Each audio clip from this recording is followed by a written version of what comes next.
My name is Ed Smith. I was born October the 3rd, 1954. And where were you born? At Harrison, and I lived in Carroll County. Okay, and Ed, this interview is for the Prairie Grove Oral History Project, and we want to be sure that we have your permission to reuse it. Yes, you can reuse anything I say. And tell me, who were your parents? My parents were Herman Smith and Jeanette Miller Smith, both of Carroll County. And tell me about your siblings, your family members. Okay, I was raised in a family of 6 children. I had 3 older sisters. The oldest one was, I believe, 12 years older than me. And then an older brother and 1 younger sister. Okay, and what was your family business?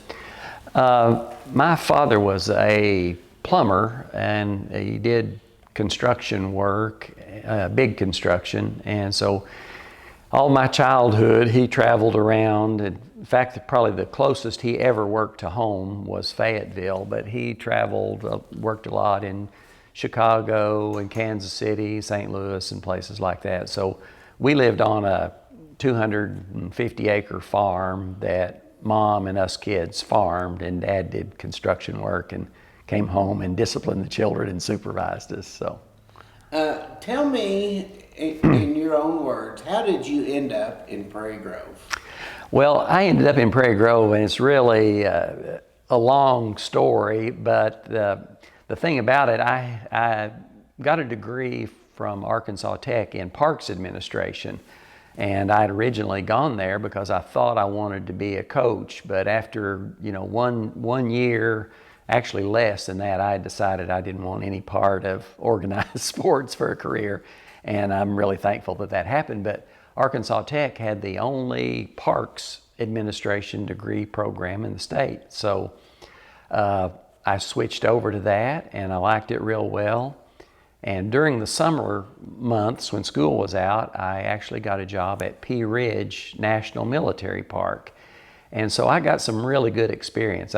First summer there, I was a janitor and then a maintenance man and then a park interpreter for a couple of years. And so I really knew a lot about the Civil War and a Civil War battlefield and how those ought to be managed and what the purpose of them was and all those kind of things. So I wanted to get a job with the National Park Service, but it didn't look like that was going to happen at that time. And so a park ranger job opened up at Lake Dardanelle, and I interviewed for it and got that job.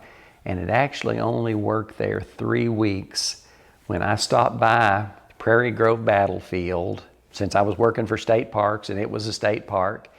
And the lady at the information desk said, well, the park superintendent here is retiring here in the next couple of weeks. And we had kind of hit it off in our visiting and everything. She said, you just ought to apply for that. And so anyway, it put a thought in my head about that. And a lot of odd circumstances came about, but I did end up applying for it. And because I was the only person that applied that actually had some experience and knew something about Civil War battlefields, I was able to get the job. Tell me who you talked to and who you replaced. Well, Benny Morris was the park superintendent here, and he was apparently just really into law enforcement, and he kept the rules and didn't really have much interest in what the purpose of the park or any of those kind of things were about, apparently, but he did, he kept patrols good and, kept order and all those kind of things. But I just briefly met him, but the person at the information desk was Flora Bond.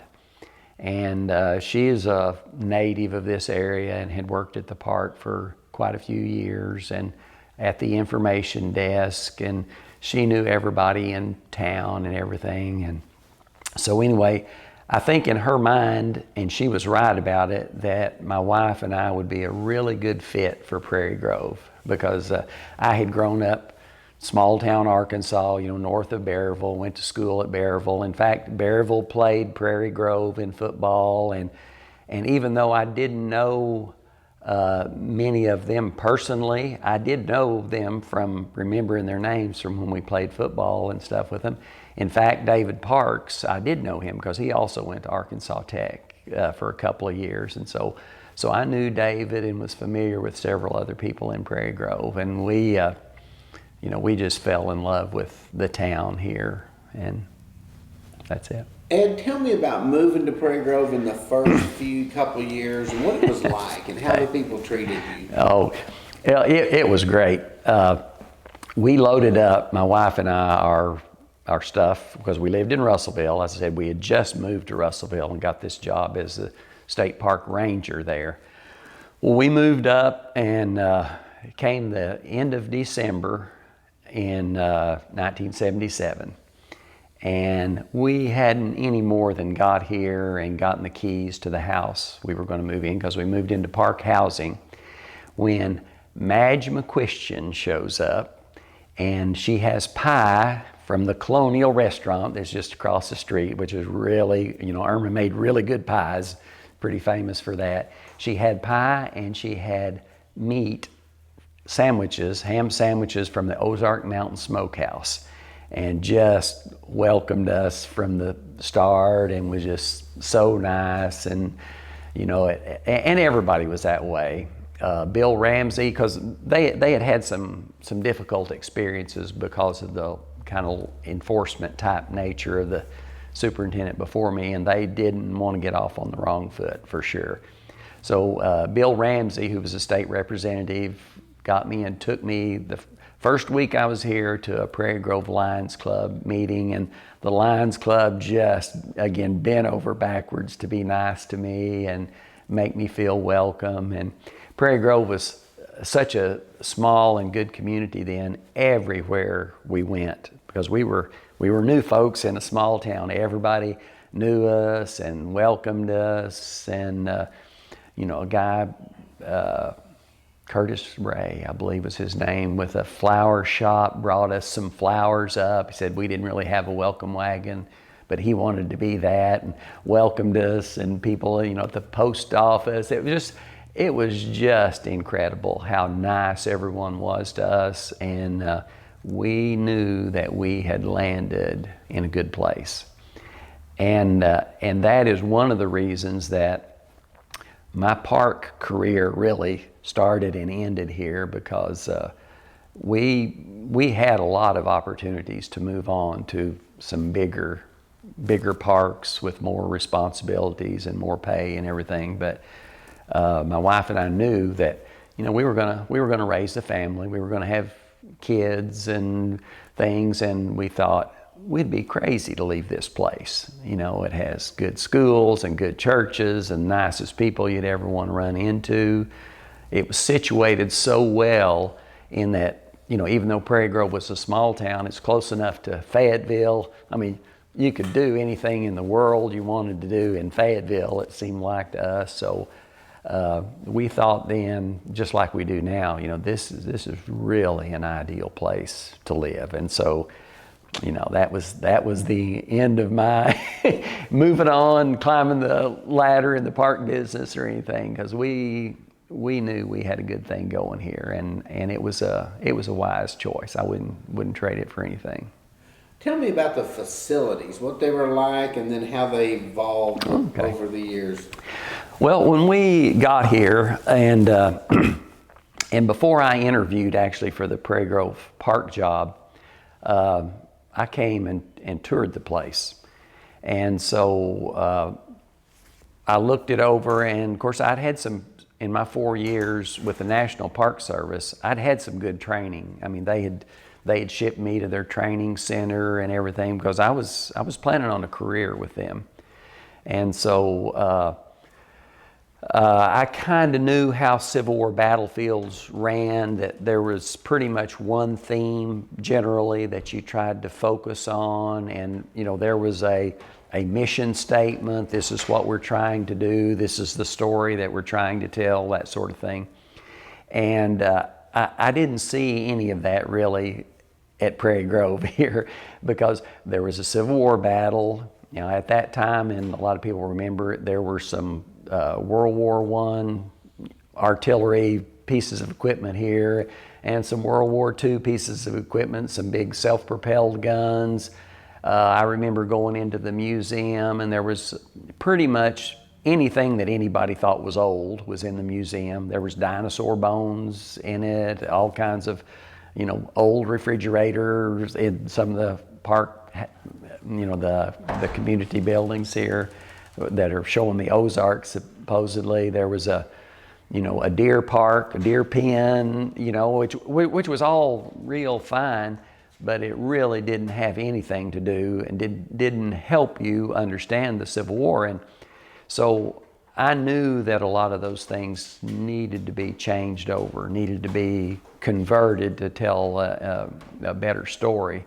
And one of the ways I would use to convince people of that, because there was a little bit of a community resistance in some ways to making some changes. Like, you know, everybody loved those deer. They didn't want the deer pen gone. Kids loved playing on those tanks, you know, as they called them. They didn't want those things gone. But school groups, which education was a big part of what we were trying to do. Part of our mission was to help people to understand and have an appreciation of the Civil War. And school kids would see those self-propelled guns, those tanks, and they would want to know now which side had those, or did both, or, you know, how far could those things shoot. They absolutely had no sense that, you know, that wasn't going on during the Civil War. It confused people. It confused adults even. And so, you know, I sat out to try to give the park a little bit more cohesion in its message and direction. And that was kind of the bottom line of what I was trying to do. And some of it was appreciated, but it took a long while to get people to understand that, because more than anything, the city of Prairie Grove saw the park as just a recreational area, and they wanted a swimming pool and they wanted camping and those kind of things, but you don't typically have any of those kind of things at a Civil War era park. And again, and I think that message, now that quite a few years have gone by, people can see the value of that, because Prairie Grove attracts people from all over the nation because they know it's a good quality Civil War park, and they'll visit. They'll go out of their way to visit those places. You know, not just come to have a picnic and some fun and go for a swim or something. So anyway, but. And tell me about how the park eventually started expanding, how how that was initiated, and then kind of walk us through that, because that was kind of an involved process. Yeah. Well, we had, with the state, the way the state always does things, you know, we had a lot of different people consulting and experts, and our Arkansas State Parks was really expanding and getting more focused on what their mission was too. And one of the things that we have found out that needed to happen was there was not really enough area of the actual battlefield for people to get an idea of how big it was. And for example, the only park here that most people saw was approximately 10 acres, which the United Daughters of the Confederacy had initially bought, so that the old veterans would always have a place to get together and have their reunions. And so that was essentially all people that came in saw as a park. And when they would ask about the battle, many again assumed the battle took place on just this small little 10-acre area, or the park owned 65 acres at that time, but none of it was accessible or anything. And so they had no idea of the size of a Civil War battle, and to try to explain that from the perspective of just this tiny little area and these few houses that are here was pretty hard to do, because so anyway, one of the initial ideas was that the area around Prairie Grove battlefield is essentially like it was at the time of the battle. I mean, it was farmland, but there was nothing to tell you about, oh yeah, they crossed the river, half a mile from here, or the headquarters was at the Prairie Grove Church, Prairie Grove Presbyterian Church that's downtown, and you just couldn't explain all that from this tiny little area. So that was the reason behind getting the extra land, was first of all to preserve it so it wouldn't grow up and just become a housing area or anything like that, but also to give a better idea. Because, for example, in the Battle of Prairie Grove, you got about 25,000 soldiers involved. Well, you don't get 25,000 soldiers and horses and cannons and all the wagons. That doesn't happen in a tiny little area. And the battle line was about 1.5 miles long, across this Prairie Grove Ridge. And, you've got to be able to see how big that is. And so, we got the land to preserve it. And so you could better tell what the battle was actually like.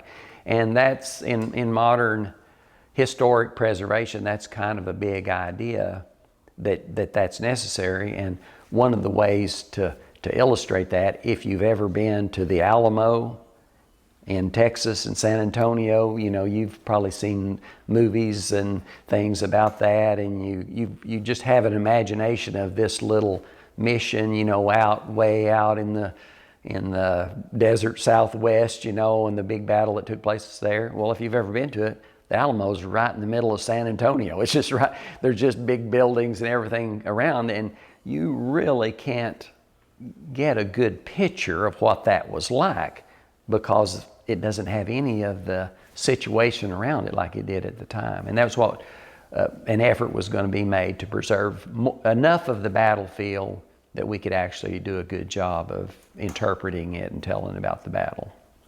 Now, let's talk about when the state held their meeting and there had been some battlefield that had been threatened with development out back east. And yes. At first you had resistance and then eventually quite a bit of support. Kind of walk us through that. Yeah, that was a tough time. And it was, as you said, because of the Gettysburg battlefield. That there was a part that was about to be bought up. It was about to be developed by a city, and people wanted to preserve that. And so at the last minute, they brought in the federal government to buy this section of the battlefield and paid an enormous amount for it in order to preserve it. Well, the National Park Service had the initiative to say, hey, all of you state governments that are preserving battlefields, don't make the mistake we've made by waiting until it's really threatened, so we're going to lose it, but be assertive and take some action on the front end of buying the part of the battlefield that you need in order to preserve it. So you don't have to buy tons of houses and different things like that to go along with it. So anyway, there were public hearings, at least a couple of them held, and it was at kind of a bad time, I think, just in the mood of the public at that time. It was a little bit anti-government, and so there was a local radio station that some people started using that forum to talk about taking back Arkansas and not letting the government come in here, and Prairie Grove is big enough, doesn't need anything else. And so there were, as much as the park department tried to squelch that idea that we're going to come in, the word they were using, and steal people's land, that didn't happen, and it wasn't going to happen because state parks had said from the beginning that they were going to buy this land without it using eminent domain, even though the state government has that power to use that, but they were not going to do that. And so that was never a threat, but there were still people that had bad feelings toward the park buying up the land.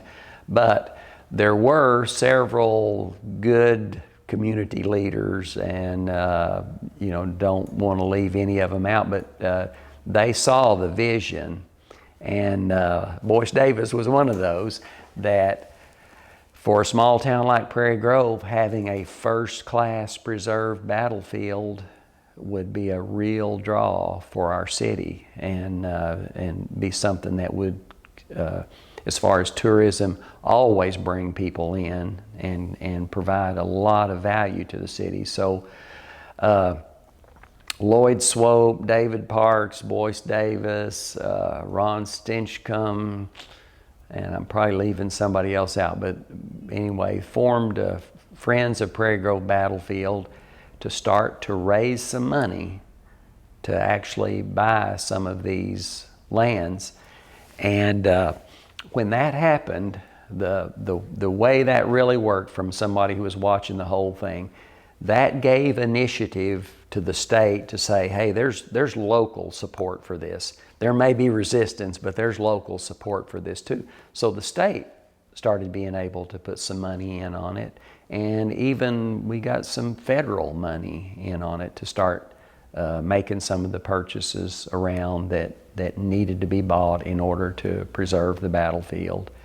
And I think it's probably now, about 800 acres or something like that, which is the people who are real Civil War purists would want more than that, and but it's a pretty reasonable amount, because as time goes on, there's a driving tour now, and that can be improved, and there can be walking areas, and it still is used for farmland just like it was during the Civil War. So there's some real ideal things happening here at Prairie Grove Battlefield because of taking those steps quite a few years ago. And tell me about Fred McChristian and how this went from just one little pavilion to all these buildings, and how they moved them in, and how that process worked. Okay. Well, I didn't ever know Fred McChristian, but I knew his wife Madge, and she was the one that initially, as I was said earlier, brought the pies and the Ozark Mountain Smokehouse sandwiches to my wife and I.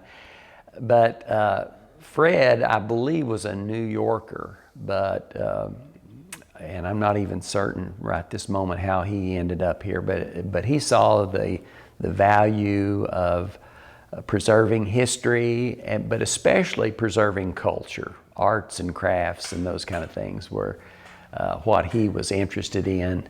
And he saw a lot of the old pioneer buildings around that were Civil War era, and the need to preserve those things, and thought that the best way to do that would be to actually bring those things to Prairie Grove Battlefield, to actually move those houses and get them here where they could be preserved. And so that was his idea, and he, I think, influenced the Prairie Grove Lions Club to get involved with some of the work in moving those things, and got Virgil Couch to do a lot of that. They brought in and mostly all the buildings that are here, they did have some kind of connection with the Civil War and the Battle of Prairie Grove. Even like the monument that we have is the smokestack from a mill at Ray's Mill, and that was a critical point during the Battle of Prairie Grove on determining the approach site for the armies to come in. And the Morrow House was on an important junction. So they've all got a connection with the Battle of Prairie Grove. And what he had in mind, and what we continued to use those buildings for, which gave Prairie Grove a unique way of, which I think was even better in a lot of ways than some of the National Park Service sites had, in that we not only preserved the battle and told people how the battle developed and the result and all those kind of actions, but we also helped preserve how the war impacted the Ozarks and Ozark culture. what was it like for the people who lived here during the Battle of Prairie Grove? All of those kinds of things. And to a lot of people, that's a lot more interesting than just the military maneuverings and who the generals were and all those kind of actions. So it was just one more way to help people really get interested in the Battle of Prairie Grove and the big picture of what that did to the area. Let's talk first about the reenactments and Okay. when that started and how often it happens, and Okay. how many people come. Just tell me what you know about Okay. that. Well, we had the first one of those in 1978, and it was a tiny little affair, and I don't even remember. There probably wasn't more than maybe 50 Civil War reenactors and a few horses, and tried to have another one the next year and the next year, and they were each getting a little bigger, and we were figuring out better ways to do it. There was one thing that we saw, though, was they are really hard to put on.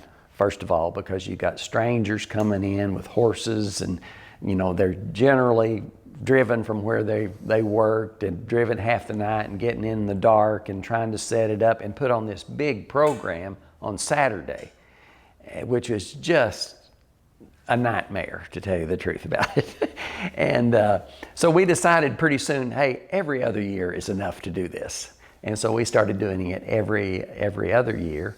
But the area just had a hunger for watching those kind of things, and probably some of our biggest crowds were from the battle reenactment. And again, hard to put on, and it was from the Friday until they left on Sunday night. It was pretty much for the park staff and volunteers and everybody, pretty much just 20 around the clock work during all that time to keep that going.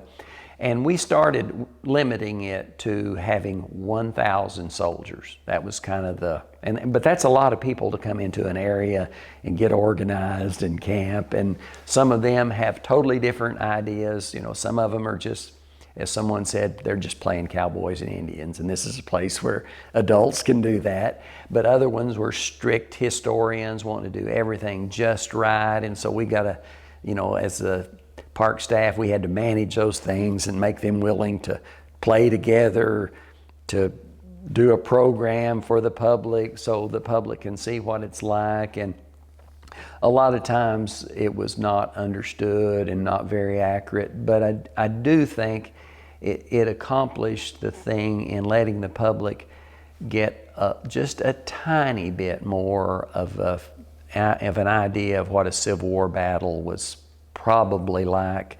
They get to hear the cannons go off. They get to see what it is to see, 1,000 soldiers, even though there were 25,000 here. They weren't all in one little wad. They were scattered out, and Civil War battles were confusing. It wasn't like there were radio communications. People got lost and pointed the wrong directions, and that's the kind of show that we put on. There was a lot of confusion in it, but I think the public enjoyed it. And again, they focused in on, okay, that's the point of Prairie Grove Battlefield State Park, is they are trying to help people have an understanding of the Civil War. And it's like everything else. Some people got it. Some people would really, the light switch would go on, and just like it did for Civil War soldiers. Some of them thought it was going to be fun and games, and they were wanting to get in their licks for their country and wanting to go out and fight somebody and shoot some Yankees or whatever. But after they got into a battle, I mean, we've got written testimony from them that there was such a horrible thing. They never wanted to see a battle again. They saw what an awful thing it was, and that was part of what we tried to do with the reenactments and the programming that we did for school kids, was get them to see that of all the things humans do, war is probably the worst thing. And tell me about the blue and the gray. Okay. Well, that was a real exciting time, and it was pretty early here in my experiences at the park. I believe it was maybe 1981 when it happened. And you know, at that time, everybody just got excited for anything that was like Hollywood or a movie or anything.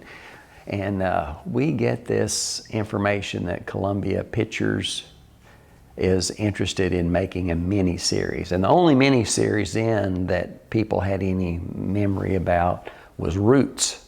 And you know, it was just a huge success. And so here was going to be one about the Civil War. And I mean, everybody was exciting and promoting that. Some of the state park commissioners were actually wanting this so bad. You know, they were kind of promising, yeah, we'll do whatever it takes. You know, we want you to film this thing in Arkansas. And it was a big deal. It was a big financial deal. I was thinking about it, and I believe this is correct, that they were spending $50,000 a day, the CBS was, to film here. And so there's hundreds of stories, good and bad, that I could tell about the experience. But the thing that I think about most, on the crew, the movie making crew, there were 500 people. And I'm talking round figures, but there was about 500 involved in making the movie. And each day, especially the day when they were actually filming battle scenes, they would again have 1,000 or 1,500 reenactors here sometimes. And all of the trucks and the horses and the different things that went along with that on the park here. And I was the only park person, uniformed official here at the time to try to kind of have a little bit of control over that, and I didn't. And what I said about the movie people, and I don't mean to be insulting them, but they said whatever you wanted to hear, and then they did whatever they wanted to do, and then they tried to pay for the damages. Then was what I learned about the movie making business. So, but it was a lot of fun, and I think even the Hollywood people, the ones I talked to, they really liked coming here, because I guess it kind of quit being cool for a big star in California, you know, to get a lot of notice from the public and stuff like that. Well, huge crowds were showing up here to watch the Blue and the Gray. I mean, every day, especially, you know, when they were filming on a weekend or something. I mean, big crowds of people would come, and they'd be looking for the stars and pointing and everything. And they actually told me, some of them did, that they thought that was pretty neat, that they were just so much bigger than life here in Northwest Arkansas, where you know, they're not that way a lot of other places where they went. So it was a real memorable experience. And like you and I were talking about earlier, pretty much everybody in the area that wanted to be in it was in it. And you know, all of the big shots from around town were in it, and everybody, you know, if they wanted to be an extra or whatever, could have their chance to get in a major film. So. Tell me, if somebody asked you, Ed, they said, tell me about your little town of Prairie Grove that you've now adopted kind of as your new hometown. Yeah. What would you tell them about Prairie Grove? Oh, I would still say it is the most pretty much ideal place in the world to live. And as I was saying earlier about the kind of the flavor and the atmosphere that it had when I first moved here in 77, it's still got that today. And I know there are some of the older folks in town that want to keep that, and I'm hoping that we can, because first of all, it's ideally situated, you know, just outside of growing, busy Northwest Arkansas. But when people come here and are interested in the town and do ask me about it, you know, it's got a really good school, you know, that I don't think can be surpassed anywhere, because it's got great people that work here, and they are people that mostly, I'd say, live in Prairie Grove. It's got great churches. The city is, I think, just the right mix of being progressive and yet holding on to family values and preservation. You know, downtown has got a lot of preservation, a lot of people preserving houses in the area. You know, it's just a good place to raise a family. You just couldn't do any better than that. So. How important was that for you and your wife, for Madge to come by and all the people that just welcomed you? How much difference did that make in you deciding to stay here? Oh, it made all the difference in the world. I mean, it sold us immediately on Prairie Grove, and it made me think of something that was pretty impressive. You know, I told you I'd come to the Lions Club, and I met the Parks brothers, and who were synonymous with the Prairie Grove Telephone Company, and the Prairie Grove Telephone Company was, I mean, top notch. It was the technology and everything they have. It was far ahead of where we had come from in Russellville, and so even though we were in a tiny little town, it wasn't like it was, you know, backwater place or anything. It was on top of things, and I think Prairie Grove has pretty much stayed that way. I mean, the services and everything that you get from the city here are really good. I mean, everything from recycling to, I mean, it's just a nice, progressive town. I don't think you have to make any sacrifices. I have seen a lot of things develop since I was here, since I first came here. I mean, got a Chamber of Commerce, and Prairie Grove developed an industrial park while I was here. And it was just, Prairie Grove has had really good leadership, I think. You know, some really good families that have worked on keeping the town moving, and they've made a lot of personal donations and sacrifices and investment in Prairie Grove that I think a lot of towns probably don't have that. So for some reason, you know, I think Prairie Grove just had an overabundance of really good people, and I think, you know, my family wanted to be part of that. That's part of the reason that, you know, that we saw that from the start. You know, these are good folks, and we wanted to stay here and be part of it.